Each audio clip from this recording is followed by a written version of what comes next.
switching gears here slightly, like, I just was with you at the 92nd Street Y when you were debating Deborah Lipstadt and about whether or not it's actually useful on any level to combat anti-Semitism. And you were essentially arguing that it's a losing battle, that we're doing it wrong, and that we've lost, basically. And you have pointed to like millions of dollars that have been spent on mass educational efforts that erased who Jews actually are, and that you've also said that we give up our integrity whenever we try to kind of like it's not our problem. It's a non-Jewish problem. It's an anti-Semitic problem, right? It's not our problem, because you have an institute now called the Tell Institute. Yes, not a coincidence. Which was not a coincidence, where essentially you have argued essentially that we don't tell story. Why do you think that we explain to our listeners, our viewers, like explain what you're arguing and why it's so important that we get this right? Yes. So the Tell Institute, it came out of two experiences that I've had in the last few years. One was actually before October 7th, where I was commissioned by the Atlantic magazine to do I wrote a very long piece for them about Holocaust education in America.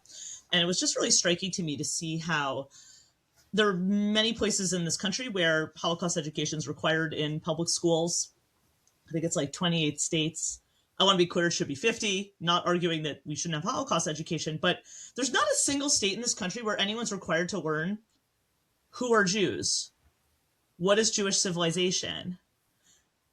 And that I remember one place where I was at a teacher conference at the Dallas Holocaust Museum, and I was asking the docents, what do the students typically ask when they come through this museum? And one of the docents said, they'll often ask, are there still Jews alive today? Wow. Because if you went through this museum, you wouldn't know, right? I mean, that's like Jewish, Holocaust education has nothing to do with Jews who are alive today. And that has been this total erasure of Jewish life. And not just life before the Holocaust, but life after the Holocaust, and also the continuation of, anti-Jewish ideologies after the Holocaust. So, that's like completely erased. So, and then the other experience I had was I had the misfortune of being on the anti-Semitism advisory group to the now former president of Harvard, who, didn't take a lot of our advice. I wound up as a witness in the congressional investigation of Harvard, so it's been super fun. Yeah. But what I will say is from that experience, I was like, wow, college, too late.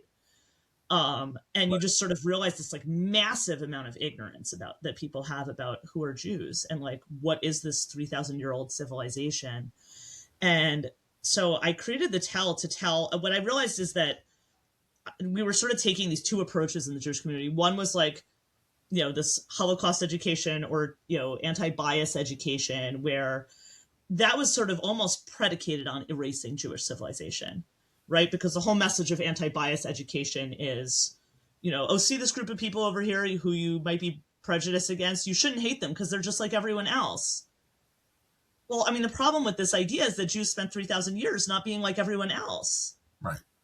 Which begs the question, why did Jews spend 3,000 years not being like everyone else instead of assimilating into dominant societies and empires like almost every other ancient group on the planet, right? I mean, and then there's this question, like, no one can answer this question, who are Jews, right? Like, people think that we're a religion. Like, we're not a religion. There's millions of secular Jews. Have you ever met a secular Mormon?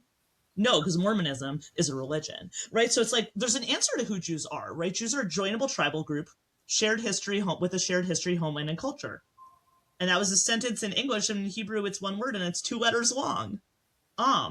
Jews are Am Yisrael. And so I just realized, like, so there was like, this negative view which was this, like you said, like giving up one's integrity to do this, right? Like you had to go around convincing non-Jews that you were just like them. Right. In order to gain their respect. And I mean, it was just like, it's like, it's so insulting and so degrading to have to do that, right? I mean, and it's like a continuation of the anti-Semitic premise that you have to, and so then, that you have to be like them in order to be accepted. And then there was like sort of people teaching this, what they regarded as like a positive view, where it's like, oh, we're going to celebrate, famous Jewish Americans, or like talk about contributions of people, the Franklin Four, school of the golden era of Jewish life, which is, well, I mean, it's even before that, right? But like, Jews invented blue jeans or something. But even that is like, right, even that is sort of based on this premise that it's based on an anti-Semitic premise, which is that you have to prove your worth. right. Right? Like you have to prove you're not evil, right? Because it's like, curing polio, kind of a high bar to gain public respect, right? And it's sort of like, I just realized, like, why aren't we telling like the truth about who we are? Right. The truth about who we are, because it's one of the greatest stories on earth, right? Because ultimately what this is this is an anti-tyrannical movement since ancient times. This is a tiny group of people who for 3,000 years or more has not refused to bow to tyrants. And that is the reason for anti-Semitism, because when you have an anti-tyrannical movement, it pisses off tyrants, right? I mean, and that's what the Passover story is about, right? I mean, that's exactly what the Passover story is about. I mean, there's sort of this, monotheism is a political idea, right? Because if you think about, the Jews are slaves to the Pharaoh thinks he's a god. So when the Jews are like telling, when the Jews are not bowing to other gods, what means they're not bowing to tyrants. So this is still true, right? I mean, this is true to this day. You have like, we're surrounded, in the state of Israel, surrounded by tyrannical regimes that want to wipe out, every minority group in the Middle East. Right? It's like, this is just a continuous story. And it's an amazing story, because to me, what's so interesting about Jewish history is not this like litany of horror, what Sela Baron used to call this lachrymose view of Jewish history. Because frankly, that's the least interesting thing about Jewish history, because, genocide and enslavement and ethnic cleansing and all these things, like, unfortunately, there's not a group of humans on the planet that hasn't experienced these things, right? That's like very common in human history. What's not common is that Jews have survived it all. And the question is why? And the answer is the choices the Jewish community made over thousands of years. And that is where it is all about agency. So I think that, to brings it back to the book itself, because, this isn't a universal book, right? This isn't a book about, the power of freedom in everyone's life or something like that, which is, one way to think about the Passover story, but that's not the way that this book presents it. That's not the aspect of the Passover story. But one of the arguments, though, that you've made and that you're making that also seems a bit in tension is that, like, the impulse to universalize can come from, it can have multiple roots. Like, one root can be like, look how remarkably universal this truth is, and it's a gift to the world, and we own it as it having emerged from a particular tribe, particular a particular story, a particular but it's also, what's most particular is also most universal potentially. And hey, it can also be the reflex, or like the knee-jerk universalism can be kind of like, hey, look, it's not overly tribal, it's not overly particularist to us, and we're going to kind of make it universal, which is kind of like what was done to the Holocaust in a way, like the erasure of Holocaust, like the unique element of the Shoah, in order, like, maybe from a combination of these different motivations. Like, yes, of course, genocide is something that can happen. Clearly, it's not unique to the Jews, as it were, but like the Shoah is unique to the Jews, and something's lost in something dangerous potentially in the way that it's universalized, right? You've written about that extensively, right? And Yes. about that. Yes. Well, and also, this goes to like looking through space and looking through time. The impulse is usually to think about the Holocaust and look at, it's often taught in public schools of like the Holocaust and other genocides, right? And they talk about Rwanda or something. What's interesting to me about that is how contrary that is to the view of people who actually, not contrary, but how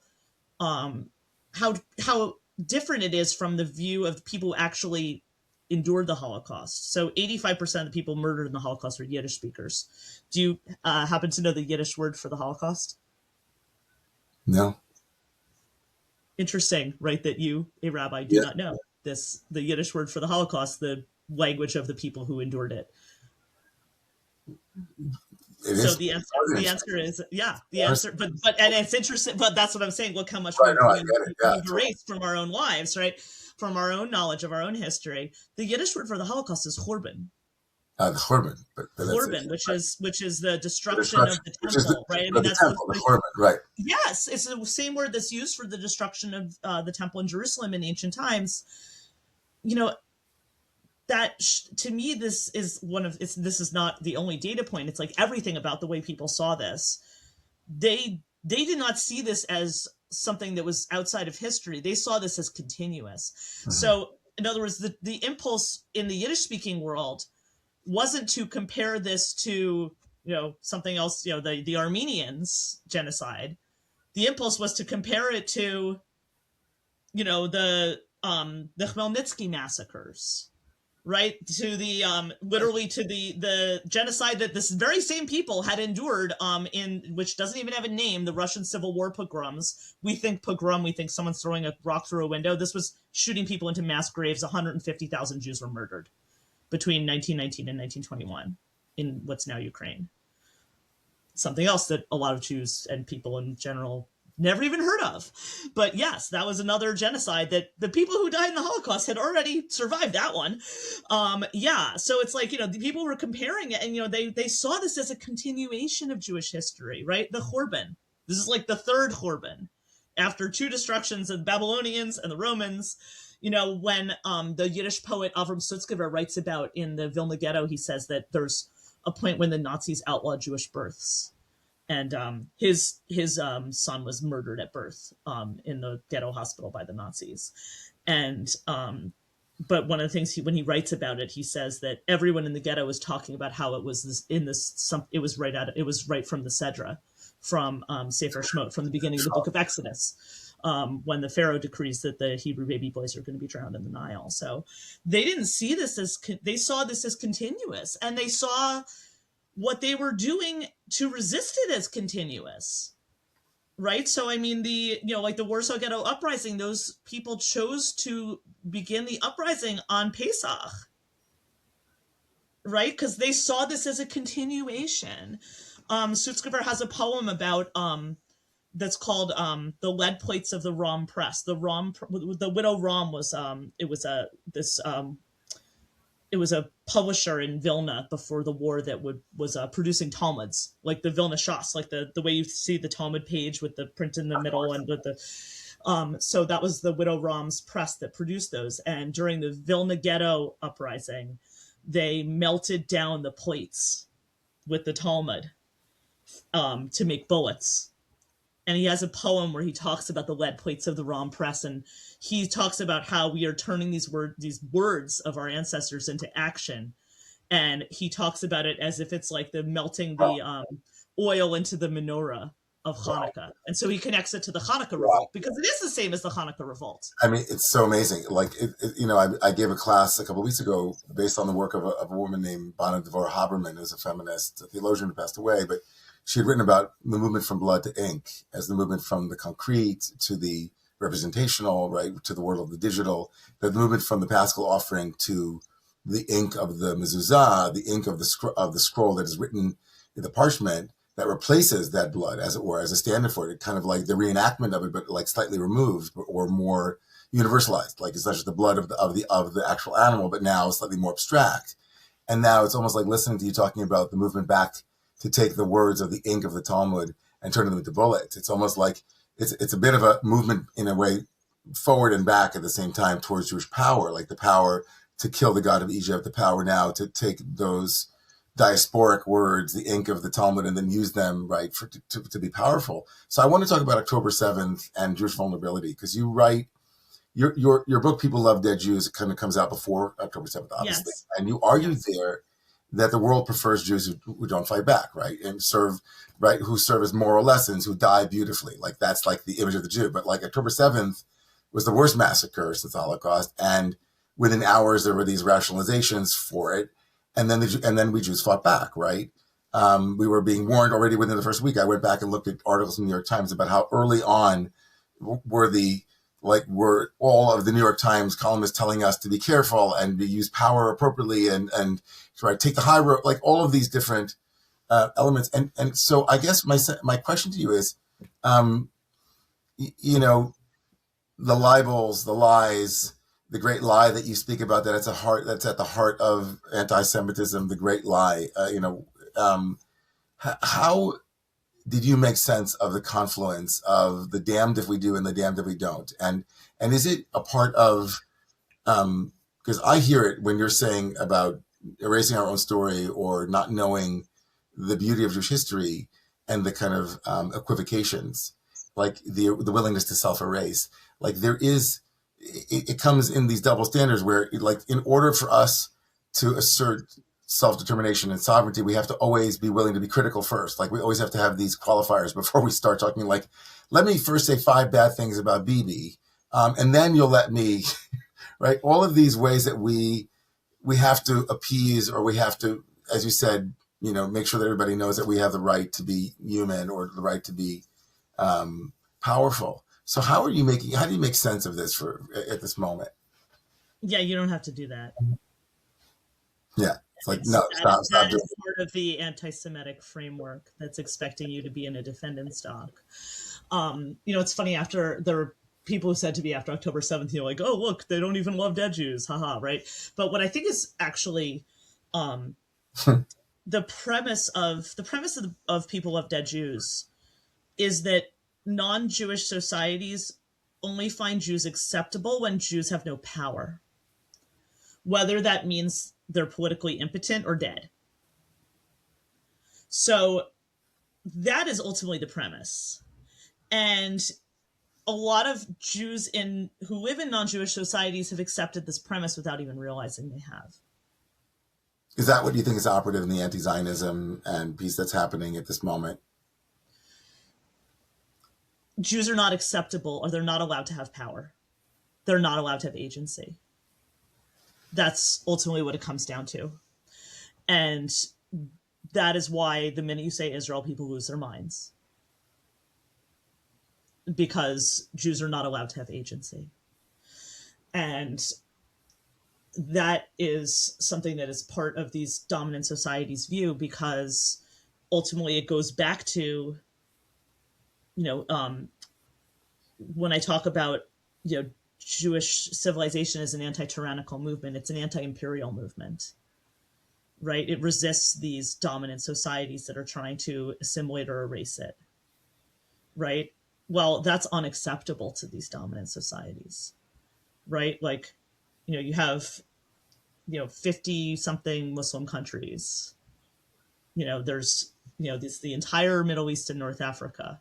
It is unacceptable that there is like 1 inch of the Middle East where it is not controlled by these dominant Muslim societies, right? Do you see, like, that is the thing that's unacceptable? And that has been true. I think that's true in all of these. I mean, if you think about it, the reason that it's so hard for people to even understand who Jews are, for people to understand, like, what is an like, they want to put us in a box that they know best, right? Like religion or race or something. The reason that people don't recognize that category is because that category has largely been wiped out by these dominant empires, right? Islam took over the, whole Middle East and North Africa and Central Asia and beyond. Christianity took over all of Europe and the Americas. Like, who even remembers, what those people used to be before that happened? I mean, this is like, there's very few people who are still in I mean, maybe some Native American groups, because most of them were destroyed. And, it took a lot to resist that destruction. And everyone, living Jews today are people who are descended from the people who did not bow to this pressure. When you talk about anti-Zionism, I think this is a great example of us people not knowing our story, because, I talked before about the saturation of Holocaust education, and how that has sort of, first of all, celebrated Jews who don't have agency, right? And it's sort of, it was really striking to me too when I did this sort of deep dive into American Holocaust education, was how much emphasis there was on what these educators would call upstanders, what we used to call righteous Gentiles, right? These were, non-Jews who were, risking things to save Jews. These people were statistically insignificant in the history of the Holocaust. Survivors were statistically insignificant in the history of the Holocaust. If you're telling stories of survivors, you're not telling the story of the Holocaust. If you're telling stories about these upstanders, you're not telling the story of the Holocaust. So, but that is what's comfortable for people. Why is that comfortable? Well, because that makes them feel good about themselves. right? This makes them feel good about themselves, and it enables them to continue erasing Jews, right? Jews continue to not exist and have no agency. They're just like, dolls. So, that's what is most comfortable for people because it erases Jews. So, but here's what I think is really interesting when you mentioned anti-Zionism. The anti-Zionism, the first, what is I don't know if you'll know the answer to this. I keep quizzing you here. Just like, I love it. I love it. yeah. I don't get it. I'm going to give you another quiz question. This one, I think you might know though, because I've mentioned it before. What is the first anti-Zionist, text? The Protocols of the Elders of Zion for 250.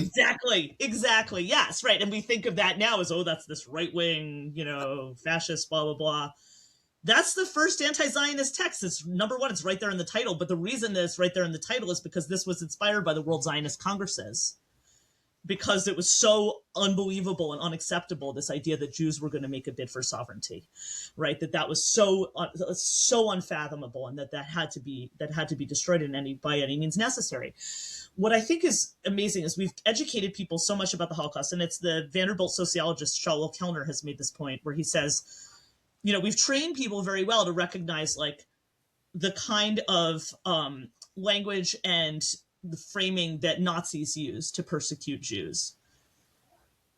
Imagine if we had spent 1 minute of any of that time teaching people about the destruction, the absolute annihilation of Jewish communities around the world that was done by anti-Zionists. The complete emptying of every single Jew from the entire Arab world. Like Baghdad in 1940 was 30% Jewish. I mean, New York has never been 30% Jewish. Tripoli was 25% Jewish. Aleppo was 20% Jewish. Like, how many Jews live in those cities today? Zero. Right? I mean, and these were ancient communities. They predated Islam. So, I mean, and that destruction was what was called anti-Zionism. Nazism was a form of anti-Zionism because it was based on the Protocols of the Elders of Zion.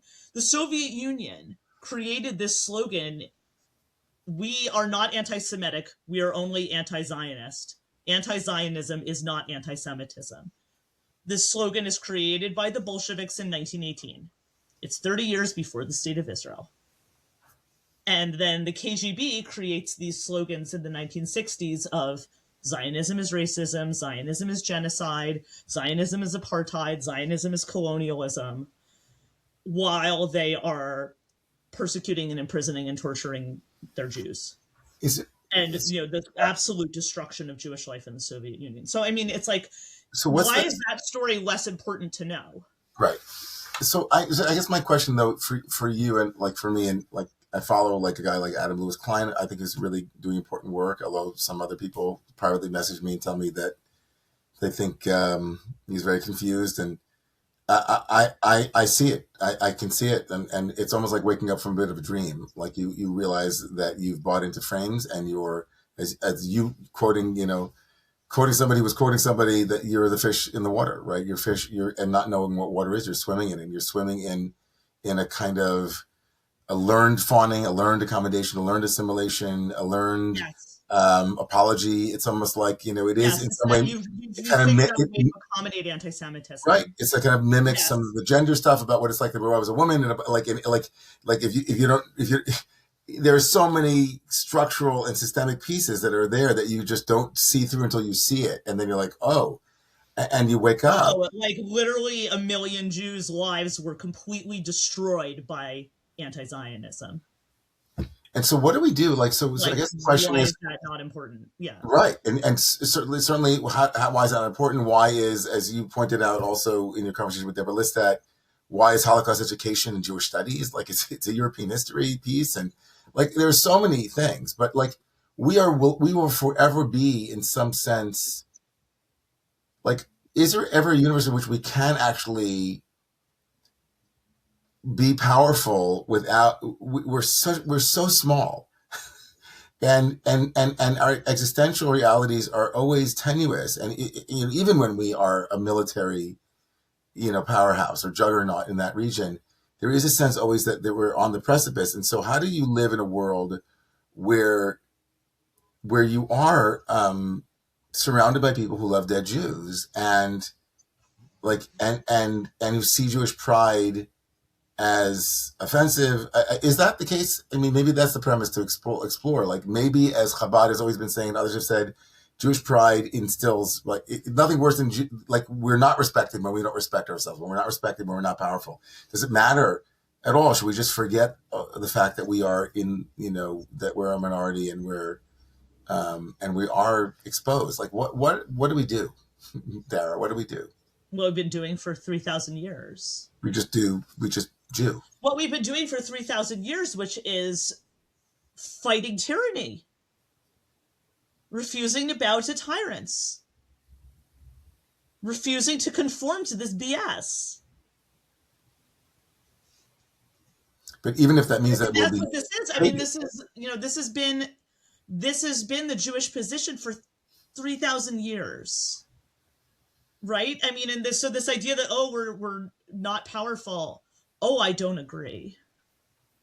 I don't agree at all, because we are the movement that refuses to bow to tyrants. That gives us enormous power. That gives us the power of freedom. That gives us the power of responsibility. I mean, these have been our gifts to the world, this idea of freedom, this idea of responsibility. We have been living this for thousands of years. I'm not worried.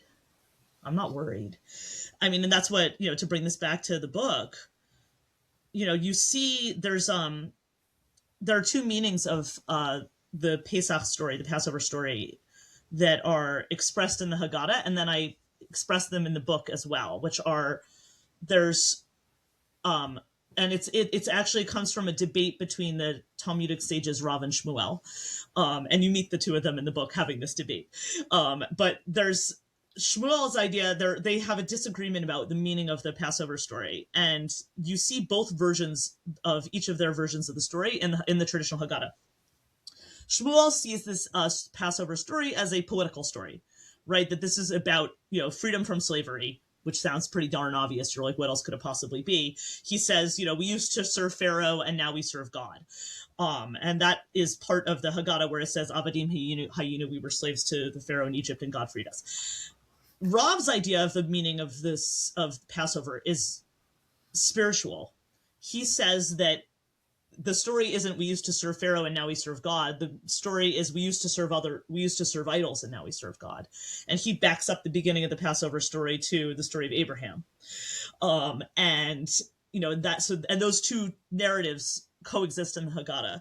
And what I did in writing this book, and some people have asked me, like, how do you choose which of these, there's millions of, I could have written this book 9,000 billion ways of choosing different seders to highlight. There are some of these seders where where they're living a Rav seder, where it's about a spiritual moment of freedom, and there are some where they're living a Shmuel seder, where it's a political experience, where Jewish communities are under attack or are being threatened physically, and there are some where Jewish communities are being threatened emotionally, or individuals are being threatened emotionally or spiritually. And I'm 48 years old and I've already lived through both of these kinds of seders in my own lifetime. And I imagine, many people have. But we have the spiritual and political and emotional toolkit for this for thousands of years. In some ways, in the aftermath of October 7th, I can imagine, like this, the reason why they're both in the Haggadah is that you can actually also have the Seder can be both, or they're interwoven, right? And so assimilation is kind of like the Avram style Seder, which is back to Avodah Zarah, like what are we bowing down to today? And maybe the tyrannies today themselves become idolatrous, and so anti-tyrannical is also anti-idolatry in some form, like the willingness to go against the grain, to be an Ivri, to be someone who's non-conformist, right? Yes. So in this moment, of great, like there's great rupture now in the Jewish community, but also some are arguing, and I think you probably are in this camp too, that there's also great opportunity for us to reset and to, Yes. to do some to respond appropriately to what the moment is actually offering us. And so what's giving you hope around, some wisdom around hope, especially as you now prepare to bring this one little goat into the world, and on the eve of Passover, what's giving you, you know, that sense that we're going to be able to find the Haggadah? Well, like, what does the goat know, and what do you know that institutions and others need to hear now, right? From Dara Yes. Horn. Well, so the goat is, I mean, he's By the sort way, of I like, also want to say, I love the fact that Dara Horn and there's a goat. I just want to say the goat, the horns. yes. Thank you. Yes. Well, so this, the goat, and it's that would be a Rosh Hashanah book, right? But um, actually, I guess that's a sheep rib sword. But anyway, um, Whatever. yeah, ram is actually a male sheep, right? Yeah. So I don't know nearly as much about these animals as our ancestors did. The the scapegoat is it's not like the way this, I mean, this is a children's book, but like the way that the scapegoat is, I portray him in the book, and the way the artist portrays him in the book is, he is, it's not like, your cute animal sidekick, right? This is like a very like sort of savvy, and he's got this sort of like deep old soul to him, Right. this goat, like, It's not the like donkey in like sorry. in Shrek. He's not the donkey in Shrek. No, he's not the donkey in Shrek. He's not every other cute animal sidekick that's in every Disney movie. He's there. People are constantly blaming him for everything, and he's just like, I know. It's like, not much I can do about it. I know.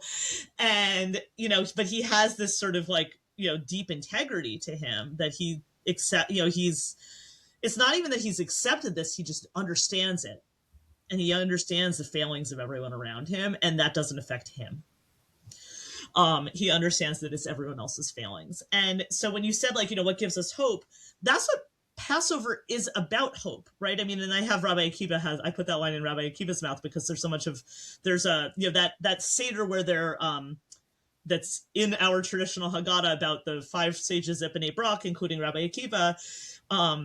One interpretation of that they're up all night studying the Exodus, is that they were planning the second revolt against Rome. And so that's the interpretation I use in the book, when the goat and this boy go to this Seder, and he says, oh, they're planning this revolt, and he compares it. He says, this is actually like your great grandmother's Seder in the Warsaw Ghetto. They're planning this revolt against Rome, and the child's like, and did they win? Right. The goat's like, oh no, they did not win at all. No, it went very, very badly. And actually, this was the second time. This is their second revolt against Rome. The first one went just as bad. And he's like, should we tell them? And the goat's like, nah. Don't do that.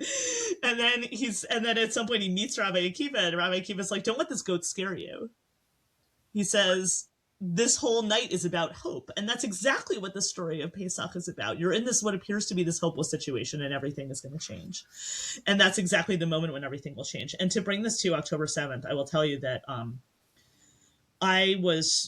this book had a sort of a long journey to publication. And by the time the artist was working on the final chapters after October 7th. And I remember him telling me that these last scenes in the book, he says, it's going to feel completely different from the rest of the book, because to spoil part of the plot, at the very end, of course, they have to go back to the very first Seder that ever happened, which is weirdly not celebrating the Exodus. The first Seder in the Torah is actually the night before the Exodus.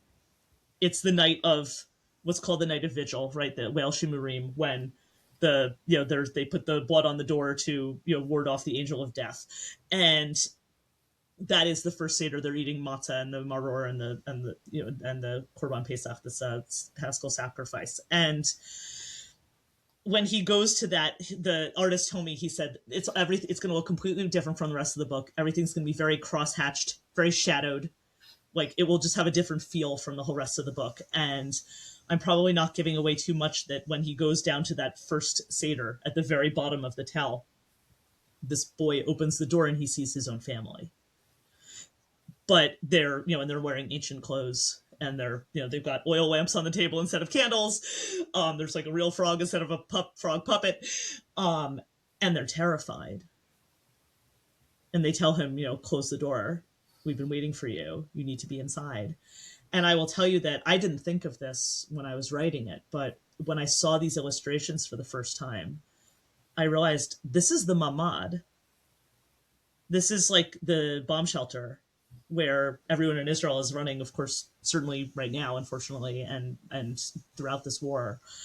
And where, you have to, you go hide in this room, wait out the angel of death. And he's sitting with his family in this safe room. And I'm like, I remember seeing this image and thinking like, oh my God, we've been in this safe room for 3,000 years. We keep going in and out of this safe room for 3,000 years. But then there's a point where, of course, this is where he finds his afikomen. And then he's going to take it back up to his Seder at the top. And one of his siblings is crying and says, where are you going? Don't leave us. We're so scared. And he says to them, don't worry, you're all going to go free. It's going to be awesome. Night is going to become a holiday that people will still be celebrating 3,000 years from now. And that's where we are today. Yeah. So my birthday is this coming Saturday, and I was born on Yud Nisan, on the 10th day of Nisan. And so I've always had a very special connection to Pesach. And as you know, like there's so much Torah about doors on Pesach. And my name David, yes. in one of the Hasidic works that talk about the name David or David, or DVD as I like to say, Daled Vav Daled, is like the Dalet, the fourth letter of the Hebrew alphabet, is a word. Deled or Dalet is a door. Yes. And so door and a Vav is the sixth letter is a connection. So yes, the door, hook. connection, yes. Door. So my name has a lot to do with doors. And so I remember years ago thinking about the significance of that we were formed at the door. And I gave a sermon called that, we're not the people of the book, we're the people of the door. And that blood above and on all sides is kind of a rebirth, right? It's a womb. And so I'm very touched by the end of the story and the standing there on the night of Leil Shimurim in our mamad, and the image of us being the people of the door, and the sense that we felt protected but also terrified all at once. And it's just really it's arresting, and it's also uplifting to know that there's Jewish history is calling us to sense that this is an eternal recurrence, as you said, and that we're gonna make it. We're the people of hope, right? Yes. I like to say also, it's just like my last two little Torahs with you after so much of your brilliance. I just wanted to say that, and of all people to tell us to these two Torahs, the people of the door, and also that I had this powerful realization a number of years ago that Naftali Tzvi Ingber, who wrote the Hatikva in that poem, Tikvatenu, that becomes these two stanzas of our hope. Od lo avda tikvatenu, the most, like, it's the music, it's like a crescendo, it kind of rises, and it's the uplift. And that's, of course, taken from the prophet Ezekiel, where the children of Israel who are in exile say to Ezekiel, avda tikvatenu. And they say, we've lost our hope. And when do they say that? They say that at the Valley of the Bones, when they look out at these dead bones that can't be revivified. And I realized that the eternal hope of the Jewish people is represented by the fact that we take this bone and we blow music into it, that the shofar is the ultimate, like the ram's horn is the ultimate expression of our belief that from something that is dead and desiccated, new life can be formed and songs can be written. And so I just loved so much of this book and your message, because your message, whenever I hear you speak and whenever I've read your books, you're touching really heavy things, but you do it with a light touch and also with gravitas and with creativity and like calling us to realize how much beauty there is and power there is in our stories. Like what makes our story, when you say that, I feel my own neshama, my own soul going, yes. You're saying, why? Like, what's the point of all of this suffering we've endured? Why are we here? What's our story? And then, to have it distilled in this really interesting way. I just want to say Asher Kochech, and Thank all the you. power to you, Dara. So Thank for you. this amazing new contribution, and we're looking forward to your next book, which is coming out in September. Yes. So that's going to be The another real solution to the Jewish question, which right. So can't wait to subtitle is A Love Story for the Living. So wow, I can't wait to have you back and have more wisdom from you on the wise guy. Thank you so much, Dara Horn, for giving me your time and all of us your time, and I hope that you have an incredible Seder. thank you. To you too, Chag Sameach. Like Sameach. I'm going to stop.